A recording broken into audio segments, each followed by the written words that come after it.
మీరు చూస్తున్నారు BVR exam tips channel. కుట్టేద్దాం గ్రూప్ 2కు స్వాగతం. పేపర్ 1, పేపర్ 2, పేపర్ 3కి సంబంధించినటువంటి ఇంటెన్సివ్ అప్రోచ్తో మనం గైడెన్స్ ఇస్తున్నాం.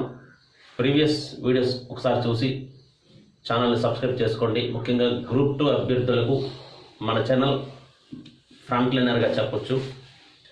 అదేవిధంగా డిస్క్రిప్షన్ లింక్ ద్వారా బీవీఆర్ ఎగ్జామ్ టిప్స్ అనేటువంటి టెలిగ్రామ్ ఛానల్లో కూడా చేరండి. మెటీరియల్, ప్రాక్టీస్ పేపర్స్, ఎవ్రీథింగ్ మీకు అందుబాటులో ఉంటాయి. గ్రూప్ 2కి సంబంధించి పేపర్ 2, పేపర్ 3కి సంబంధించి ఇప్పటికే మనం సిలబస్ వారీగా, టాపిక్స్ వారీగా, అంశాల వారీగా కరెంట్ అఫైర్స్ అనుసంధానం చేస్తూ పలు వీడియోస్ పెట్టుకున్నాం. కంటిన్యూషన్గా చేస్తున్నాం. ఇంపార్టెంట్ టాపిక్సే అని కాకుండా సిలబస్లోని గతంలో బాగా కవర్ చేసినటువంటి వెయిటేజ్ ఉన్నటువంటి ప్రతి చాప్టర్ మీద అనాలిసిస్ చేస్తూ మీకు వీడియోస్ అందించడం జరుగుతుంది. ఇవన్నీ కూడా మీకు ఫ్రీ ఆఫ్ కాస్ట్, అది గుర్తించండి. సర్వీస్ మోటోతో చేస్తున్నటువంటి మన వీడియోస్కి మీ అందరి సపోర్ట్ కూడా అవసరం. ఛానల్ని సద్వినియోగం చేసుకోండి. మీ యొక్క ప్రిపరేషన్ని మెరుగుపరచుకోండి. మంచి అడ్వైజెస్ ఇవ్వండి. మీకు ఏ రకమైనటువంటి వీడియోస్ కావాలన్నది కామెంట్ సెక్షన్లో పేర్కొనండి. పేపర్ 2, పేపర్ 3కి సంబంధించి ఏపీ హిస్టరీ, ఇండియన్ పాలిటీ, అలాగే ఇండియన్ ఎకానమీ, ఏపీ ఎకానమీకి సంబంధించి ప్రతి చాప్టర్ మీద కూడా నేను వీడియో అందించే ప్రయత్నం అయితే చేస్తున్నా. నాకున్న సమయం మ్యాక్సిమం మీకోసం వెచ్చించడానికి సిద్ధంగా ఉన్నాను. మీరు కూడా మీ ప్రిపరేషన్ని మెరుగుపరుచుకొని నా వీడియోస్లో ఉన్నటువంటి సమాచారాన్ని కూడా మీ యొక్క ప్రిపరేషన్కి అనుసంధానం చేసి మీ ప్రిపరేషన్ని మెరుగుపరుచుకోండి. రైట్, ఈరోజు టాపిక్ వస్తే ఏపీ ఎకానమీకి సంబంధించి సిలబస్లో అంతర్లీనంగా ఉన్నటువంటి ఒక ఇంపార్టెంట్ టాపిక్, ముఖ్యమైనటువంటి డేటా మీ ముందుకు తీసుకొచ్చాను. మనకి ఈ పేదరికం, నిరుద్యోగం సంబంధించి ఎకానమీలో సిలబస్ నేరుగా ఉంది. బట్ ఏపీ ఎకానమీలో కూడా అంతర్లీనంగా ఈ సిలబస్ని ప్రస్తావించారు. గతంలో కూడా 1-2 సందర్భాల్లో ఎగ్జామ్స్లో కవర్ చేసినటువంటి ఏరియాగా మనం చెప్పొచ్చు. ఖచ్చితంగా మనం చదువుకోవాల్సినటువంటి టాపిక్గానే చెప్పవచ్చు. అందువల్లే ఈసారి ఈ కొత్త టాపిక్ని మేము ముందుకు తీసుకొచ్చాను. ఈ టాపిక్ ఏపీ ఎకానమీ కోణంలో, ఏపీ ఎకానమీతో పాటు ఇండియన్ ఎకానమీకి కూడా ఉపయోగపడే సమాచారాన్ని ఒకేసారి ఈ 2 సమాచారాలని ఒకచోట చేర్చి ఇండియన్ ఎకానమీలో ఉన్నటువంటి టాపిక్ ఏదైతే ఉందో పేదరికం, నిరుద్యోగం, అదే టాపిక్ని మళ్ళీ ఏపీ ఎకానమీలో ఉన్నటువంటి ఈ నిరుద్యోగం, పేదరికం, ఈ 2 కూడా అనుసంధానం చేసి 2 డేటాలని ఒకే చోట అందించడం అన్నది చేస్తున్నాను. ఖచ్చితంగా మీకు ఇది భవిష్యత్తులో మీ ప్రిపరేషన్కి ఉపయోగపడుతుంది. ముఖ్యంగా షార్ట్ నోట్స్ తయారు చేసుకోవడానికి వీలుగా కొంత సమయాన్ని మీకు ఆదా అవడానికి ఈ వీడియో ఉపయోగపడుతుంది. కాబట్టి మీరు ఈ వీడియోని వినియోగించుకోగలరని కోరుకుంటూ వీడియోలోకి వెళ్దాం. నిరుద్యోగం, పేదరికం సంబంధించి మనం ఇక్కడ ఏపీ మరియు ఇండియాకు సంబంధించినటువంటి డేటాను మేము ముందుకు తీసుకొచ్చాను. వాస్తవంగా నిరుద్యోగిత అలాగే పేదరిక అంచనాలని NSSO, national sample survey office వారు ప్రతి 5 ఏళ్ళకి చేస్తారు. చివరిసారిగా 2017-18లో చేశారు. ప్రస్తుతం మనకి ఈ 2017-18 డేటాయే తాజా డేటాగా చెప్పవచ్చు.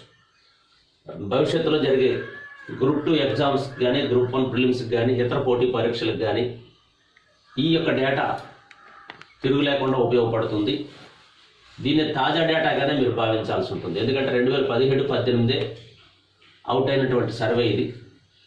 ఈ సర్వేని ఏ రకంగా అంచనా వేస్తారు, NSSO బేస్ ఏమిటి అన్నది చెప్తూ డేటాలోకి వెళ్దాం. ముందుగా ఈ NSSO పేదరికం, నిరుద్యోగం అంచనాలు వేసే ముందు ఒక శ్రామిక శక్తి rate, labour force participation rate అని చెప్పి ఒక డేటాని, పనిలో పాల్గొనే శ్రామిక శక్తి rate, work force participation rate అని చెప్పి ఇంకొక డేటాని తీసుకుంటుంది. ముందుగా శ్రామిక శక్తి rate, labour force participation rate, LFPR అని చెప్పి ఒక అంచనాని, అంటే 1000 మందికి ఎంతమంది పనికి సిద్ధంగా ఉన్నారో అని తెలియజేస్తుంది ఈ శ్రామిక శక్తి రేటు.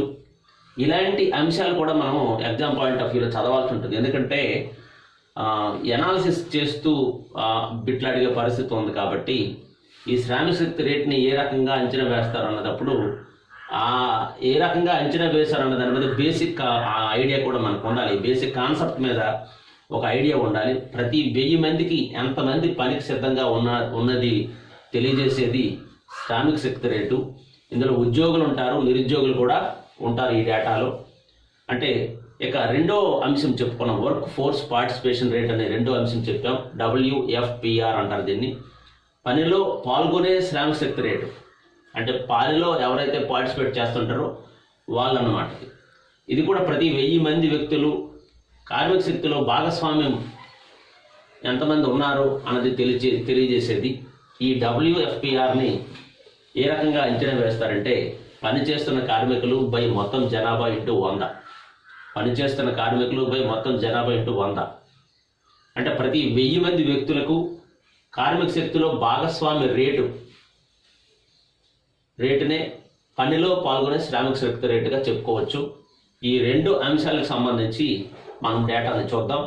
ముందుగా శ్రామిక శక్తి రేటుకి సంబంధించి ఆంధ్రప్రదేశ్ అలాగే భారతదేశంలో ఉన్నటువంటి గ్రామీణ పట్టణ విభాగాలు చూడాలి. అలాగే మేలు ఫీమేలు టోటల్ కూడా మనం చూడాల్సి ఉంటుంది. ఏపీ ముందుగా చూసుకుంటే, ఆంధ్రప్రదేశ్ చూసుకుంటే గ్రామీణ ప్రాంతంలో చూసుకుంటే మేల్ 61.9% అయితే ఫిమేలు 39.0. మొత్తం మీద గ్రామీణ ప్రాంతంలో శ్రామిక శక్తులు ఆంధ్రప్రదేశ్లో మొత్తానికి 50.2% ఉందిగా మనం చెప్పుకోవచ్చు. అదేవిధంగా ఆంధ్రప్రదేశ్ విభాగంలో పట్టణ ప్రాంతంలో మేల్ 57.4% అయితే ఫిమేలు 25.1%, మొత్తంగా 41.0% మనం చెప్పొచ్చు. ఇక గ్రామీణ పట్టణ కలిపి మేల్ 60.4% అయితే ఫిమేలు 34.4%, మొత్తంగా 47.1%. ఇది ఇంపార్టెంట్ మనకి. ఆంధ్రప్రదేశ్లో శ్రామిక శక్తి రేటు LFPR చూసుకుంటే మొత్తంగా మేల్ 60.4, ఫిమేలు 34.4, మొత్తంగా 47.1. ఇదే మనం భారతదేశ స్థాయిలో చూసుకుంటే, దేశ స్థాయిలో చూసుకుంటే గ్రామీణ ప్రాంతంలో మేలు 54.9, ఫిమేలు 18.2, మొత్తంగా మేలు ఫిమేలు గ్రామీణ ప్రాంతంలో చూసుకుంటే 37.0% పార్టిసిపేషన్ రేటుగా మన శ్రామిక శక్తి రేటుగా చెప్పుకోవచ్చు. ఇక పట్టణ ప్రాంతం చూసుకుంటే ఇండియా స్థాయిలో, భారతదేశ స్థాయిలో పట్టణ ప్రాంతం చూసుకుంటే మేలు 57.0%, ఫిమేలు 15.9, టోటల్గా 36.8. ఇక మొత్తంగా గమనిస్తే మేలు అంటే గ్రామీణ పట్టణ కలిపి భారతదేశ స్థాయిలో మేల్ చూసుకుంటే 55.5%, ఫిమేల్ 17.5%, మొత్తంగా 36.9%. అంటే శ్రామిక శక్తి రేటు ఆంధ్రప్రదేశ్లో గ్రామీణ పట్టణ కలిపి మొత్తంగా 47.1% ఉంటే భారతదేశంలో 36.9% ఉంది. అంటే భారతదేశం కన్నా శ్రామిక శక్తి రేటులో ఆంధ్రప్రదేశ్ ఎక్కువగా ఉందని మనకు తెలుస్తుంది. ఓవరాల్గా మనం మేల్ చూసిన 60.4% భారతదేశ స్థాయి కంటే మేల్ కూడా ఎక్కువగా ఉంది. అంటే 55.5% భారతదేశం ఉంటే ఆంధ్రప్రదేశ్ 60.4% ఉంది.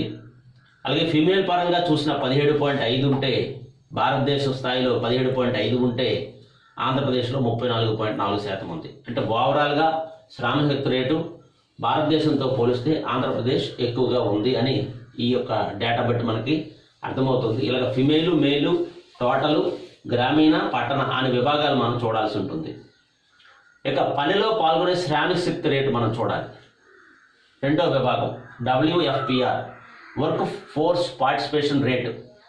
అంటే పనిలో ఆల్రెడీ పాల్గొంటున్నవారు. ఇక్కడ కూడా మనం గ్రామీణ పట్టణ అనే రెండు విభాగాలు చూడాలి. అందులో కూడా మళ్ళీ మేలు ఫీమేల్ కూడా చూడాలి. ఇది ఆంధ్రప్రదేశ్ స్థాయిలోను అలాగే భారతదేశ స్థాయిలోనూ మనం ఈ డేటాను చూస్తే మనకి ఒక అంచనా వస్తుంది. ముందుగా ఆంధ్రప్రదేశ్ చూసుకుంటే గ్రామీణ స్థాయిలో మేల్ 59.1%, ఫిమేల్ 38.0, టోటల్గా 48.4% గ్రామీణ ప్రాంతంలో WFPR అంటే పనిలో పాల్గొనే శ్రామిక శక్తి రేటు ఉంది. ఇక పట్టణంలో చూసుకుంటే మేలు 54.3%, ఫిమేల్ 22.8%, టోటల్గా 38.3%. ఇక మొత్తంగా చూసుకుంటే అంటే గ్రామీణ పట్టణ కలిపి పనిలో పాల్గొనే శ్రామిక శక్తి రేట్ని గమనిస్తే మేల్ వరకు చూసుకుంటే 57.5% అయితే ఫిమేల్ వరకు చూసుకుంటే 33.0, టోటల్గా 45.0% ఉంది. మొత్తం మీద అంటే గ్రామీణ పట్టణ కలిపితే మేలు 57.5, ఫిమేల్ 33.0, టోటల్గా 45.0. అదే భారతదేశ స్థాయిలో మనం చూసుకుంటే గ్రామీణ గమనిస్తే మేలు 51.7, ఫిమేల్ 17.5, టోటల్ 35.0, పట్టణ 53.0, 14.2, టోటల్గా 33.9. టోటల్గా అంటే గ్రామీణ పట్టణ కలిపితే మేల్ 52.1, ఫిమేల్ 16.5, టోటల్గా 34.7. ఇక్కడ మనం గమనిస్తే పనిలో పాల్గొనే శ్రామిక శక్తి rate WFPR work force participation rate మనం గమనిస్తే ఆంధ్రప్రదేశ్ మొత్తం గ్రామీణ పట్టణ మేలు ఫిమేల్ అంతా కలిపితే 45.0 అయితే భారతదేశం 34.7 ఉంది. అంటే భారతదేశం కన్నా ఆంధ్రప్రదేశ్ పనిలో పాల్గొనే శ్రామిక శక్తి రేటు ఎక్కువగా ఉందని అర్థమవుతుంది. అంటే శ్రామిక శక్తి రేటులో కూడా ఎక్కువగా ఉంది, పనిలో పాల్గొనే శ్రామిక శక్తి రేటులో కూడా ఎక్కువగా ఉంది. అంటే కెపాసిటీ శ్రామిక శక్తి రేటు ఎంత ఉన్నది అన్నది ఈ డేటా తెలియజేస్తే శ్రామిక శక్తి రేటు పాల్గొనేవారు అంటే ఆల్రెడీ పనిచేస్తున్నవారు అనమాట. ఇక్కడ ఈ రకంగా రెండు డేటాల్లో కూడా భారతదేశం కన్నా మెరుగైనటువంటి పరిస్థితి ఆంధ్రప్రదేశ్ ఉన్నట్టుగా మనకి ఇక్కడ అర్థమవుతుంది. ఇక తర్వాత కాన్సెప్ట్ నిరుద్యోగిత. ఈ నిరుద్యోగితకు సంబంధించి చూసుకుంటే నిరుద్యోగిత రేటుని ఎలా తీసుకుంటారంటే మొత్తం నిరుద్యోగుల సంఖ్య బై ఉద్యోగుల సంఖ్య ప్లస్ నిరుద్యోగుల సంఖ్య ఇంటూ 100 అన్నటువంటి డేటాని ఒక సూత్రం ఆధారంగా ఈ యొక్క ఎనాలిసిస్ని తీసుకొస్తారు. ఈ యొక్క డేటాను తీసుకుంటారు, అంచనా వేస్తారు. ఈ నిరుద్యోగ రేటును అంచనా వేసడానికి ఈ ఫార్ములా మొత్తం నిరుద్యోగుల సంఖ్య బై ఉద్యోగుల సంఖ్య ప్లస్ నిరుద్యోగుల సంఖ్య ఇంటూ 100 అనే ఫార్ములాని ఉపయోగిస్తారు.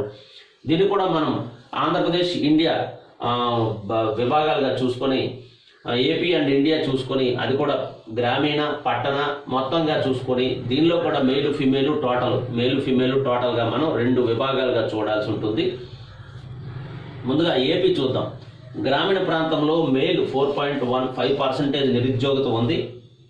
గ్రామీణ ప్రాంతంలో ఆంధ్రప్రదేశ్ గ్రామీణ ప్రాంతంలో మేలు 4.5% నిరుద్యోగిత ఉంటే ఫిమేల్ 2.3. టోటల్గా గ్రామీణ ప్రాంతంలో ఆంధ్రప్రదేశ్లో ఉన్న నిరుద్యోగిత 3.6.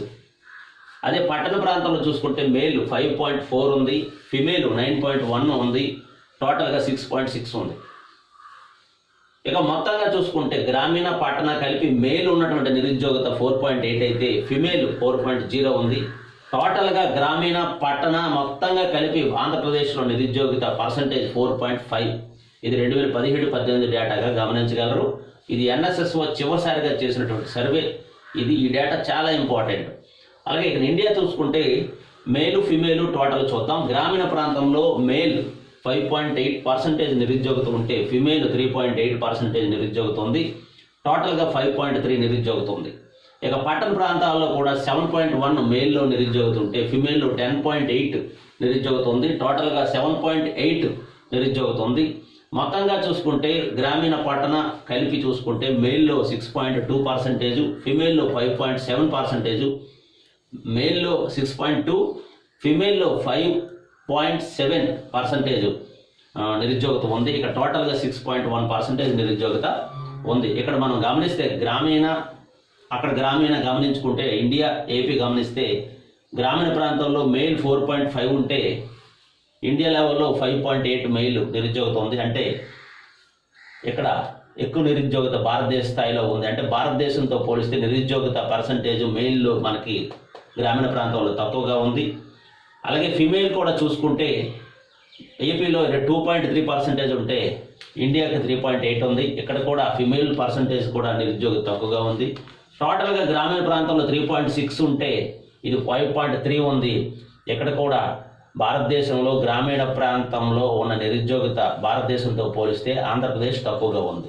ఇక పట్టణ ప్రాంతం చూసుకుంటే మేల్ ఏపీ ఆంధ్రప్రదేశ్ మేల్లో చూసుకుంటే పురుష, అది మేల్ అంటే పురుష అని. పట్టణ ప్రాంతంలో నిరుద్యోగత చూసుకుంటే 5.44 ఉంది, 5.4 ఉంది. ఫిమేల్ ఏమో 9.1 ఉంది, టోటల్ 6.6 ఉంది. ఇక్కడ చూసుకుంటే మేల్ ఇండియాతో పోలిస్తే పట్టణ ప్రాంతంలో చాలా ఎక్కువగా ఇక్కడ నమోదైంది. 7.1 ఉంది, 5.4 ఏపీ ఉంది. అంటే ఏపీ కంటే నిరుద్యోగిత ఇండియా లెవెల్లో ఎక్కువగా ఉంది మేల్ విభాగంలో. అలాగే ఫిమేల్ విభాగంలో చూసుకున్న 9.1, 10.8 ఇక్కడ కూడా ఎక్కువగానే ఉంది. టోటల్గా చూసుకుంటే పట్టణంలో నిరుద్యోగిత చూసుకుంటే ఆంధ్రప్రదేశ్లో 6.6 ఉంటే భారతదేశంలో 7.8 ఉంది. ఇక్కడ కూడా అంటే ఏ విభాగంలో చూసినా ఆంధ్రప్రదేశ్ కంటే భారతదేశం నిరుద్యోగిత పర్సంటేజ్ ఎక్కువగా ఉంది.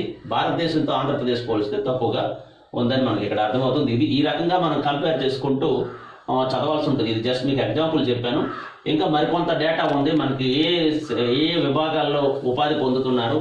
అది భారతదేశంలోని, ఆంధ్రప్రదేశ్లోని పట్టణ, అలాగే రూరల్ అంటే టౌన్, అర్బన్ అండ్ రూరల్ అని మనం పట్టణ మరియు గ్రామీణ ప్రాంతం, అందులో కూడా మేలు ఫిమేలు కూడా చూడాల్సి ఉంది. ఇంకొక వీడియో అది నేను పెడతాను. డేటా కాబట్టి కొంచెం దూరంగా రాస్తే మీకు ఇబ్బంది ఉండదు, నోట్స్ రాసుకోవడానికి వీలుగా ఉంటుందని చెప్పి ఈ రకంగా నేను కొంచెం డిస్టెన్స్ చేస్తూ రాశాను. ఇంకొక వీడియోలో మరికొంత డేటా ఉంది, ఇంపార్టెంట్ డేటా. అది ముఖ్యంగా పేదరికంకి సంబంధించిన అంచనాలు, అలాగే పేదరికంకి సంబంధించిన డేటా, అలాగే ఉపాధికి సంబంధించి, ఉద్యోగికి సంబంధించి అర్బను రూరల్లోని ఏపీ, అలాగే ఆంధ్రప్రదేశ్ మరియు ఇండియా భారతదేశ లెవెల్లో ఉన్నటువంటి డేటాని మీ ముందుకు తీసుకొస్తాను. ఏ ఉపాధి ఎంతమంది పొందుతున్నారు, ఏ విభాగాల్లో ఉన్నారు, రూరల్లోనూ అర్బన్లోనూ ఆ ఉపాధి శాతం ఎంత ఉందని చెప్పేసి ఒక ఇంపార్టెంట్ డేటా మీ ముందుకు తీసుకొస్తాను. అది పార్ట్ 2గా మీ ముందు ఉంచుతా. ఇది ఈరోజు అందించినటువంటి data. Thank you very much.